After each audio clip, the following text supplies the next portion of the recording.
Le lien avec les musiques et les périodes d'émotion ou de pause musicale, c'est vraiment une question de rythme.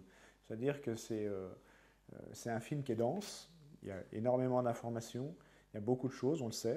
Et donc du coup, pour que les informations soient plus digestes, il y a un moment donné, pour des questions de rythme, il faut que les gens puissent intégrer ce qu'ils viennent d'entendre et se poser dans l'émotion. Et donc c'est pour ça qu'on aménage ces plages musicales en essayant effectivement, dans le cas de l'usine, de magnifier un petit peu cet endroit. La musique originale, elle est composée par une jeune musicienne qui est pianiste, qui s'appelle Laurie Derouf. Elle a 27 ans et c'est elle qui compose pour les autres instruments aussi. Et donc ça, c'est une vraie belle rencontre parce qu'elle est douée. Et puis parce qu'en plus ces histoires-là l'intéressent, donc j'aime bien beaucoup travailler avec elle.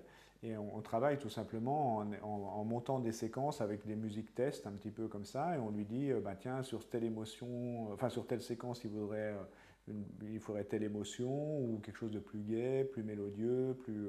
Alors, en général, ce qu'on fait, c'est qu'elle définit une mélodie générale, une ou deux mélodies, et puis cette mélodie-là, on la décline avec différents rythmes, différents instruments, et là on sent que la musique évolue tout le long du film. Quand on arrive dans les années 60, arrive le synthétiseur, puis arrive la guitare, et puis arrive la guitare électrique, et donc du coup on fait évoluer la même mélodie et par contre, l'enregistrement final en studio se passe vraiment quand le film est tout monté, et là, elle se cale vraiment à la seconde près pour rentrer vraiment dans les plages musicales. Donc là, c'est un gros boulot de studio où c'est les musiciens qui se calent sur le film. Des vrais bons moments, ça. Parce que le film est fini, il est monté, mais en même temps, avec cet enregistrement-là, on met la touche finale et on corrige encore un peu le timbre du film. Et puis il y a du ressenti, et puis c'est joué sur les images, c'est-à-dire qu'ils ont les images, et donc ils savent sur quoi ils jouent, quoi. Donc c'est vraiment un moment intéressant.